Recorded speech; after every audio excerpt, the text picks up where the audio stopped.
Hi guys, welcome to Glitch Guru. In this video, we'll show you what to do if the settings app on your PC won't open or keeps crashing. So, the first thing we are going to do is try resetting the settings app via PowerShell. For that, open the Start menu on your computer. Now, type in PowerShell in the text box. Then, select Run as Administrator on your right. If you see a prompt, select Yes to continue. Now, type the command shown on the screen. You can also copy it from the description directly. Then, hit Enter. Wait for the command to run. After that, run this command on your computer. Wait for the command to run and then restart your PC. In most cases, this should get the settings app to open and work as expected.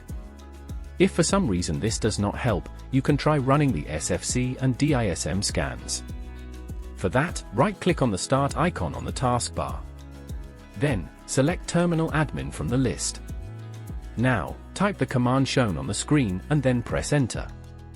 Wait for the scan to complete and then, type these commands to run the DISM scans on your PC by running the command shown on the screen. Again, I will leave these commands in the description for you to copy. After running the SFC and DISM scans, restart your PC one more time and the settings app should work after that. Let me know in the comments if this helped and subscribe to Glitch Guru for more such tips.